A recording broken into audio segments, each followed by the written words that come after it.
Okay. Hey everyone, it's Gene and Cam behind the camera. What's up, guys? With TechTrends. We're back celebrating the PitchIT institution here with Nat from Mizo. Hey everyone. How are you doing? Good. A little bit tired after PitchIT, but Yeah, but it's done though, right? yeah, so much pressure leaving my body. Every time I'm in there and I'm like looking on stage, I'm just like, oh my gosh. And I hear somebody stutter a little bit or try to speed through one slide, and I'm like, oh God, I know exactly where that person is right now. Yeah. But everyone did such a good job this year of presenting. Yeah. So congratulations, and you guys took second place. Yeah, thanks. Yeah, so happy with the result. We wanted to be first or second one, so second I take it. Yeah, absolutely. Absolutely. So we this is the second taping, so we had a really good one at first, but we had tech issues, which is kind of funny, like two tech people not being able to get tech right. But anyway, that's like, I guess, wouldn't be the first time probably. But tell us a little bit about how you landed on this product, because I think a lot of people appreciate where the software comes from. Yeah, so basically, before Mizo and before MSP World, I was in the process and risk management, so I was giving some advice to SMBs, so to optimize their process. And at that time, I had the opportunity to join an MSP to optimize their process. So I joined that MSP, and we start to work together to optimize their service desk process. And we start to build our own product, and with time, it became Mizo. Okay. So that's why I'm in the MSP space. Okay. I'm more about process and risk, but AI optimization is about process and risk management, I would say. Yeah, great. And when you we kind of talked about this, that like day one, you're like, okay, we're going to use a large language model, and we've got to like give like all ConnectWise data to that. Was that scary? We start small. The first thing we did was just to rename tickets. You don't need to push that much data to rename a ticket. So we gain confidence with AI, with what we are showing to AI and how to use AI to be sure that our data stay within us. So we start small, and with time, we decided to go deeper and deeper, and we gained some knowledge about AI too. It was quite new for us. So time to find good people with AI. So that was a slow work. And you guys are containerized in tenants by MSP, but also within the Mizo platform, right? So I can't search for an MSP's ticket data when I go to ChatGPT on the free version? No. Okay. No.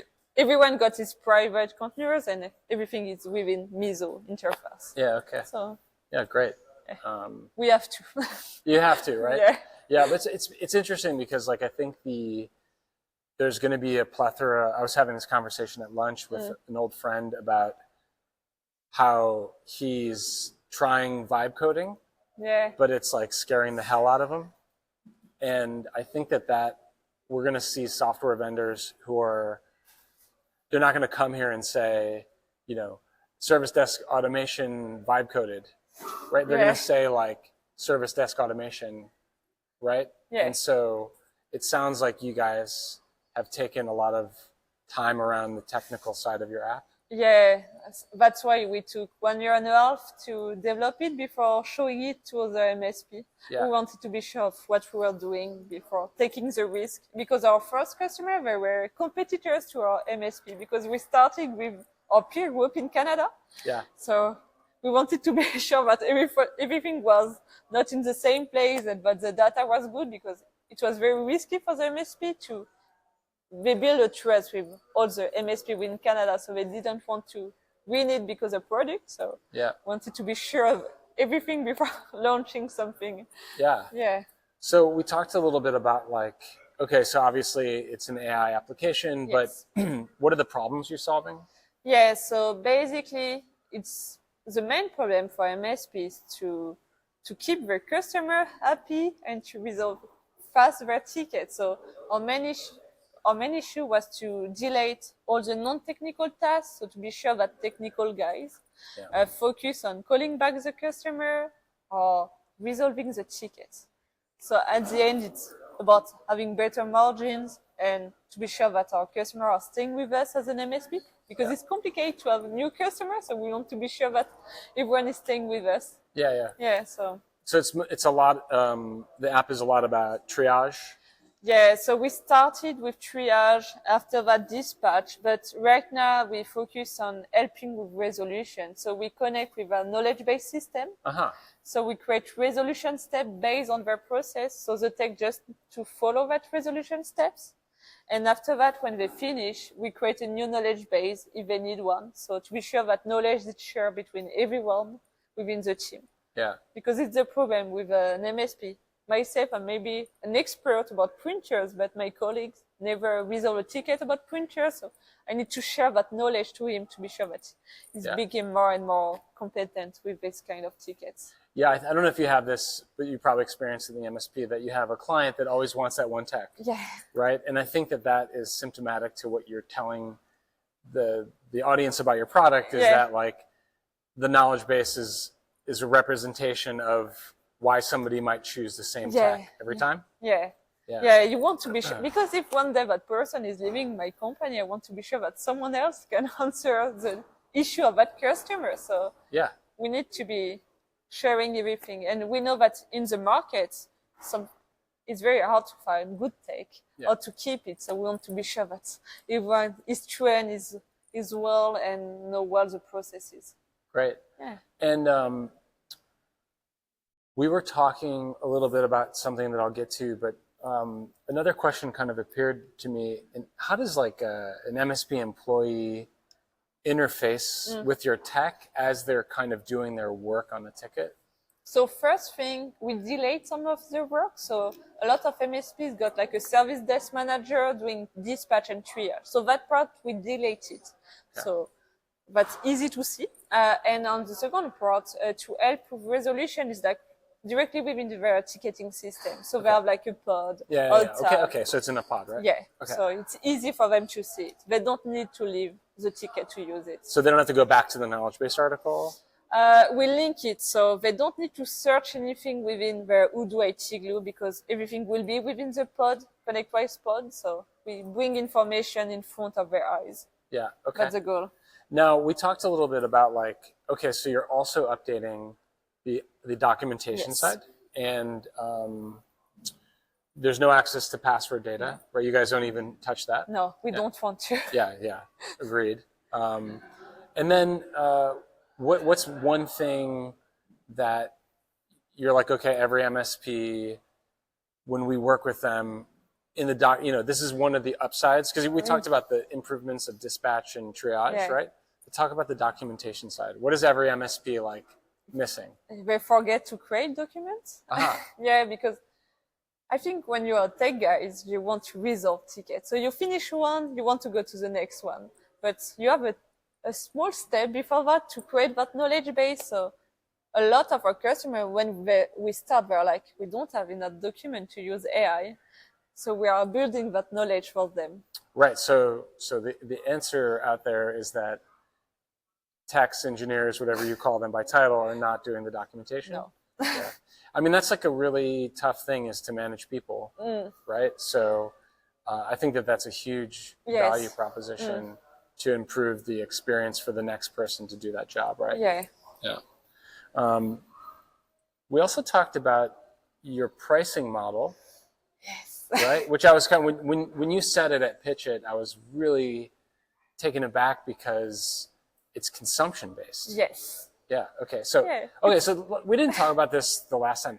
How did you land on consumption based pricing?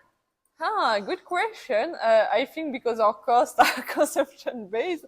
No, because for us it's quite easy to show the value on a pricing per ticket as we save money per ticket. We save minutes per ticket. So you can look at your labor costs, the minute you save, and you see the value of Mizo. Yeah, so it's easy to compare a price per ticket versus a saving per ticket. So that's why you choose it.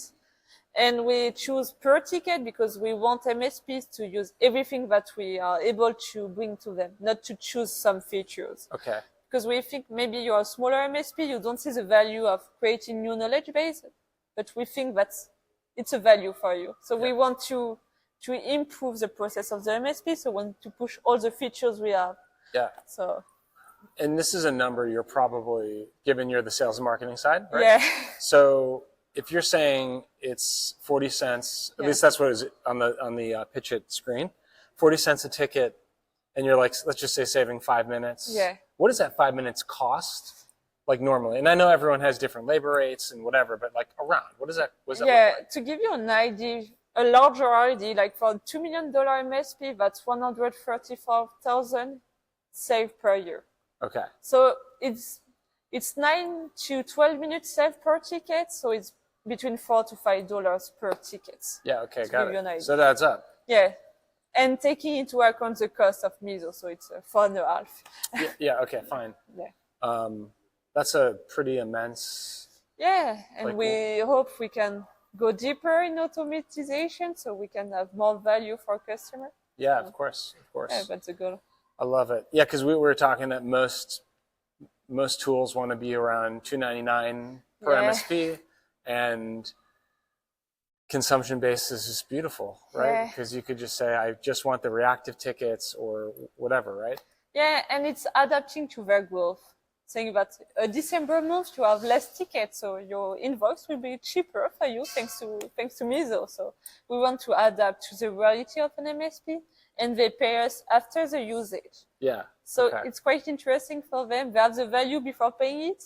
Yeah. And they keep a little bit of their cash for their growth and not to pay us. We can wait 1 month. Yeah. So let me ask you this. Like, I think a lot of RMM tools, when you first deploy them, they're very noisy in the ticket volume perspective. Yeah. Right. And it's hard though, because you could use workflow rules potentially, but they're not quick and they're not, the same as probably AI. Yeah.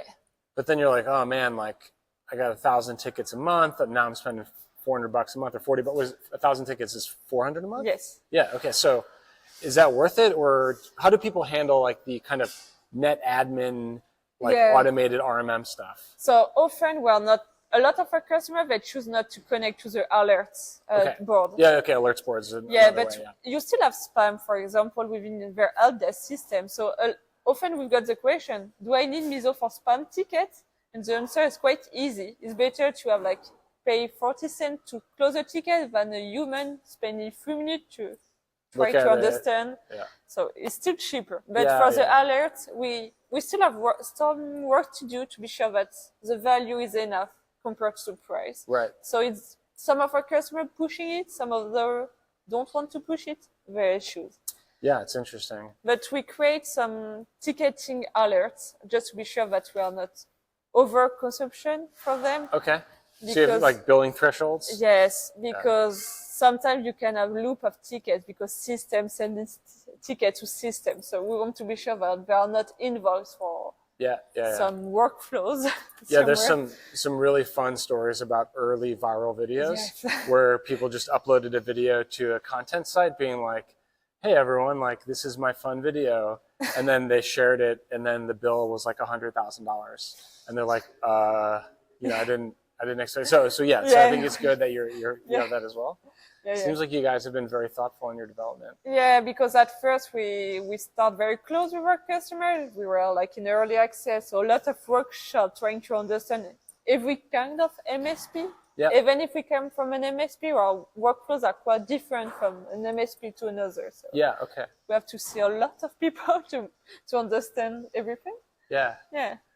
So we've talked a little bit about PitchIT, your product, how you got here. I mean, I think it's cool. There were a lot of products on stage that were MSPs that started a software company. Yeah. And I think that really resonates with the community.